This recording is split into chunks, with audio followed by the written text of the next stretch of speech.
Hello friends, welcome to my YouTube channel. तो आज हम डिस्कस करेंगे EWS सर्टिफिकेट के बारे में। क्या इसका एलिजिबिलिटी क्राइटेरिया रहेगा और कौन इसके लिए अप्लाई कर सकता है। बहुत सारे बच्चों में इसके बारे में कन्फ्यूजन है। जागरूकता ना होने की वजह से बहुत सारे बच्चे जो हैं वो इस सर्टिफिकेट का फ़ायदा लेने से वंचित रह जाते हैं। तो आज हम इसी सर्टिफिकेट के क्राइटेरियाज के बारे में डिस्कस करेंगे। कौन बना सकता है EWS, कौन इसमें एलिजिबल है, क्या क्या इसके लिए क्राइटेरिया रखा है। इसमें बहुत सारी कन्फ्यूजन लोगों के बीच है, तो उसी को क्लियर करने के लिए आज का हमारा ये सेशन जो है वो होगा। इसमें हम EWS के बारे में डिस्कस करेंगे।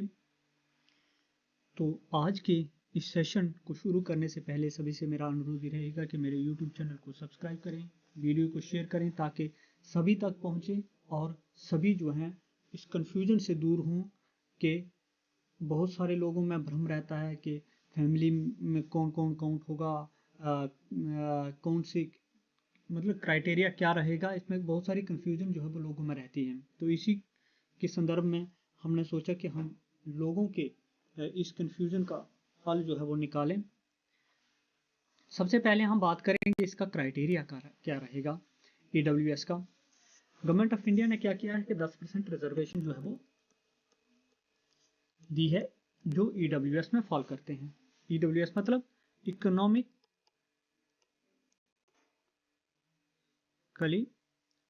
Weaker section. जो इकोनॉमिकली वीकर सेक्शन है, अब इकोनॉमिकली वीकर सेक्शन है कौन कौन, ये कैसे डिफाइन होगा। तो गवर्नमेंट ने इसके लिए कुछ क्राइटेरिया बनाया कि इकोनॉमिकल वीकर सेक्शन में कौन कौन आएगा। तो चलिए पहले उसी का पता करते हैं कि इकोनॉमिक वीकर सेक्शन में कौन कौन आएगा।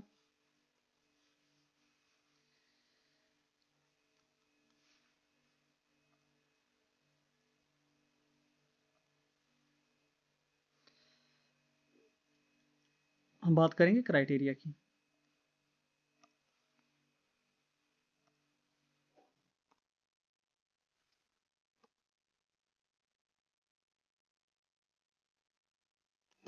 क्या क्राइटेरिया रहेगा इसके लिए।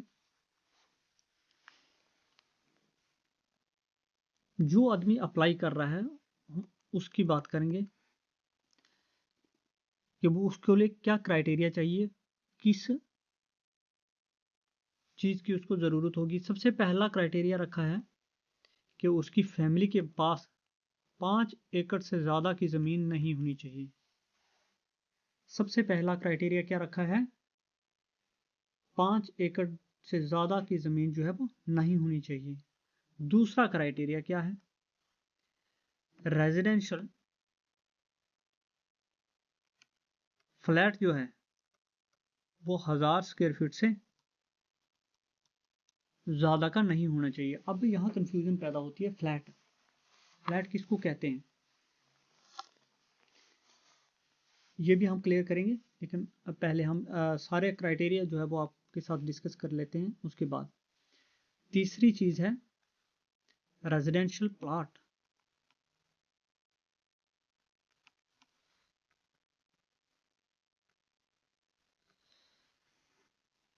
सौ स्क्वायर यार्ड से ज़्यादा नहीं होना चाहिए। कहाँ, इन म्यूनिसिपैलिटीज़ यानी कि अर्बन एरियाज, जिनको हम अर्बन एरिया बोलते हैं। चौथा आ गया कि रेजिडेंशियल प्लॉट जो है वो 200 स्क्वायर यार्ड से ज़्यादा नहीं होना चाहिए। कहाँ, रूरल एरियाज में, जो नॉन म्यूनिसिपैलिटी नोटिफाइड एरियाज हैं उनमें। इसके अलावा इनकम वार क्या रखी है उन्होंने,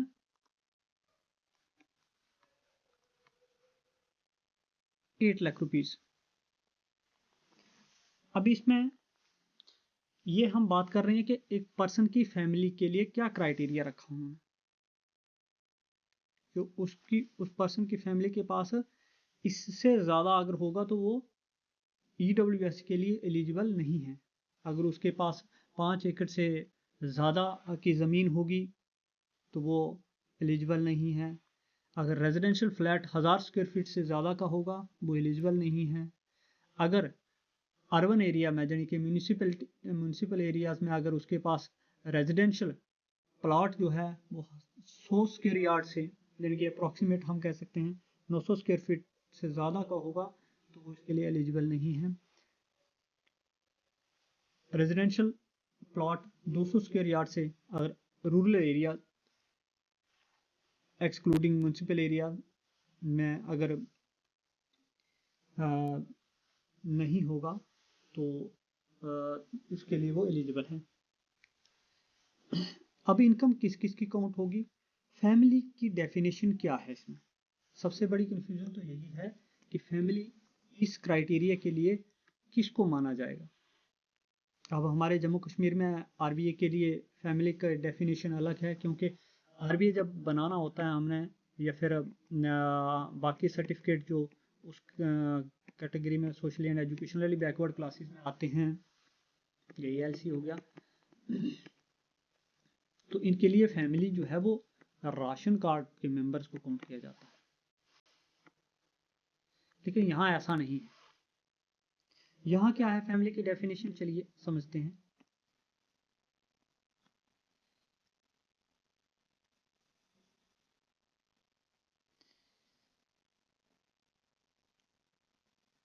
फैमिली में कौन कौन आएगा इधर, इस चीज को हम समझ लेते हैं ताकि हमारी क्लैरिटी हो जाए कि जो कंफ्यूजन है वो दूर हो जाए, हमारी इजीली हम इस चीज का बेनिफिट ले सकें। अब फैमिली किसे कहा गया है, सॉरी, अब फैमिली की डेफिनेशन क्या है, फैमिली में कौन कौन आएगा। अब जो आदमी ईडब्ल्यूएस सर्टिफिकेट के लिए अप्लाई कर रहा है उसके लिए फैमिली कौन कौन है। फर्स्ट, फादर एंड मदर,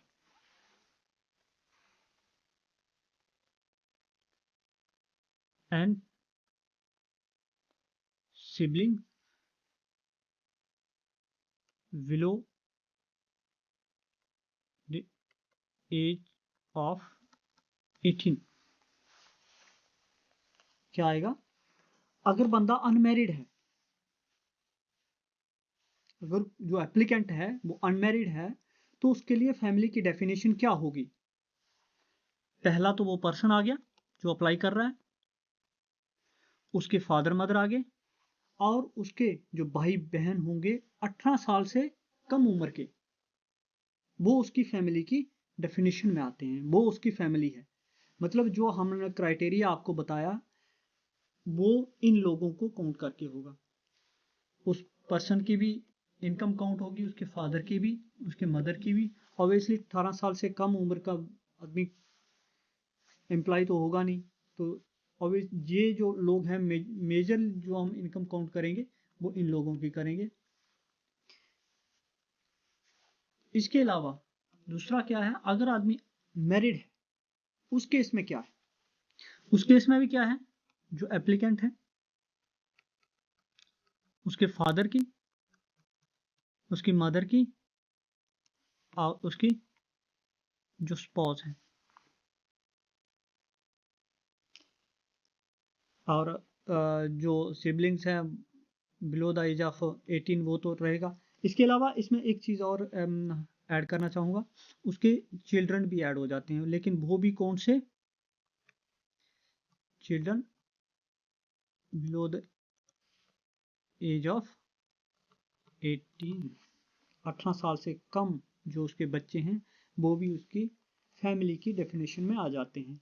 तो ये फैमिली की डेफिनेशन है। ये फैमिली जो है ईडब्ल्यूएस सर्टिफिकेट जब हमने बनाना होता है तो तब इन लोगों की इनकम और इनकी जो प्रॉपर्टी है वो as a property of family जो है वो काउंट होती है।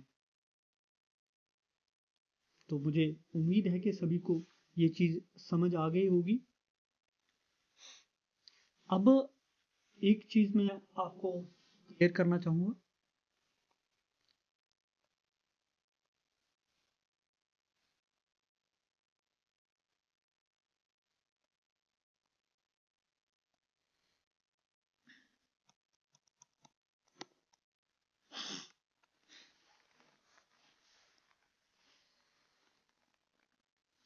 ईडब्ल्यूएस इशू कौन करता है, इशूइंग अथॉरिटी कौन है।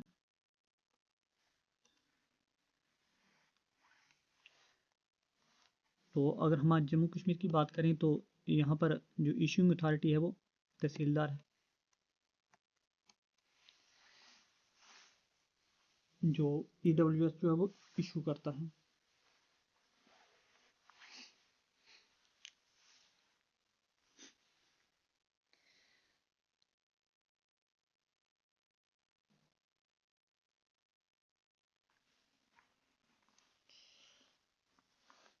इसके अलावा कुछ क्वेश्चन जो हैं वो टाइम टू टाइम पूछे गए हैं, मैं आपके साथ वो भी डिस्कस करूंगा कि क्या क्या क्वेरीज जो हैं वो अलग अलग लोगों ने रेज की। और इसके साथ मैं आपको बताऊंगा कि जम्मू कश्मीर में ईडब्ल्यूएस कब इम्प्लीमेंट हुआ, क्योंकि Jammu Kashmir reservation act JNK reservation act 2004 में अमेंडमेंट करके जो है कभी इसको ऐड किया गया, इस पे भी हम बात करेंगे। लेकिन उससे पहले कुछ जो क्वेश्चन क्वेरीज जो पूछी गई हैं वो आपके साथ डिस्कस करते हैं। तो यहाँ एक क्वेश्चन एक क्वेरी जो है वो ये थी कि अगर if the land oblique property of more than threshold limit is in the name of parents and there are more than one child and the property has not distributed, then in that situation can one of the children apply for AWS।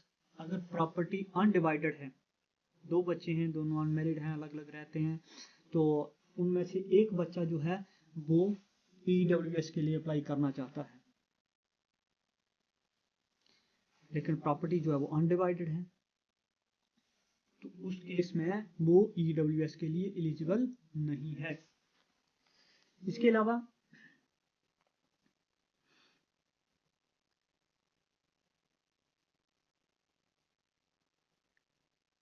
और question कुछ discuss करते हैं। What does residential plot means and how is residential plot measured. ये इसमें query जो है वो raise की गई है, तो इसका क्या जवाब दिया गया है वो भी आपके साथ शेयर करते हैं कि रेजिडेंशियल प्लॉट जो है वो क्या है और इसको कैसे मेजर किया जाएगा। रेजिडेंशियल प्लॉट है क्या, plot for the purpose of construction of residential house. जैसे हमने एक ये प्लॉट है हमारा, ये हमने प्लॉट रखा कि हम यहाँ घर बनाएंगे। अब हम क्या करते हैं कि हम इतने एरिया में घर बनाते हैं, यहाँ पर हम पार्किंग रखते हैं, यहाँ गार्डन बना देते हैं, तो यहाँ गेट लगा के बाकी एरिया जो है वो ओपन रखते हैं। लेकिन हमारा जो प्लॉट एरिया काउंट होगा वो सारा होगा। तो जब हम अर्बन एरिया में यानी कि म्यूनिसिपैलिटी में अप्लाई करेंगे तो ये प्लॉट एरिया जो है हमारा 100 स्क्वायर यार्ड से ज़्यादा का नहीं होना चाहिए और रूरल एरिया में 200 स्क्वायर यार्ड से ज़्यादा का नहीं होना चाहिए। तो जाहिर है कि ये चीज़ सभी को क्लियर हो गई होगी। इसके अलावा दूसरी चीज़ आई थी इसमें, what is the difference between residential flat and residential plot. अब ये बहुत इंपॉर्टेंट क्वेश्चन है। तो जब हमने स्टार्टिंग में आपको क्राइटेरिया बताया था वहां पर दो अलग अलग चीजें थी, एक रेजिडेंशियल फ्लैट था जिसमें लिखा था कि 1000 स्क्वायर फीट से ज्यादा का नहीं होना चाहिए, लेकिन उसके इमीडिएटली बात था कि रेजिडेंशियल प्लॉट जो है वो 100 स्क्वायर यार्ड से ज्यादा का नहीं होना चाहिए म्यूनिसिपल एरिया में, और 200 स्क्वायर यार्ड से ज्यादा का नहीं होना चाहिए कहाँ पर, जो रूरल एरियाज हैं, नॉन म्यूनिसिपल या नॉन नोटिफाइड म्यूनिसिपैलिटीज जो हैं वो वहां पर नहीं होना चाहिए। अब इसमें फर्क क्या है कि ईडब्ल्यूएस के पर्पज के लिए क्या इसकी डेफिनेशन निकल के आती है। अब प्लॉट क्या है? प्लॉट एक इंडिपेंडेंट एंटिटी है, इंडिपेंडेंट पीस ऑफ लैंड है वो। लेकिन जब हम फ्लैट की बात करते हैं तो फ्लैट में क्या होता है कि नंबर ऑफ रेजिडेंशियल यूनिट्स होते हैं। एक बिल्डिंग है, 10 मंजिला बिल्डिंग है ये,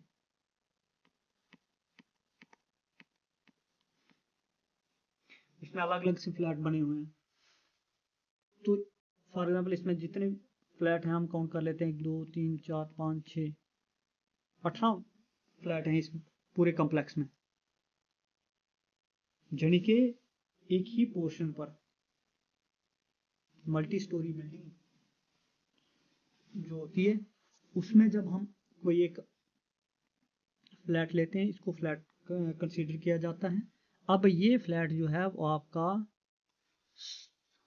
1000 स्क्वायर फीट से ज़्यादा का नहीं होना चाहिए। तो ये आपको समझ में आया कि फ्लैट में और प्लॉट में क्या अंतर है।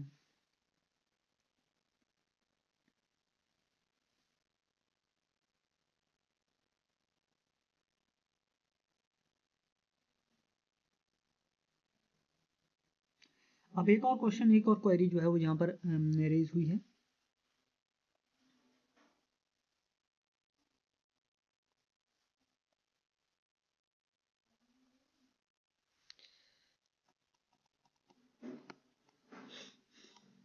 और क्वेरी क्या है?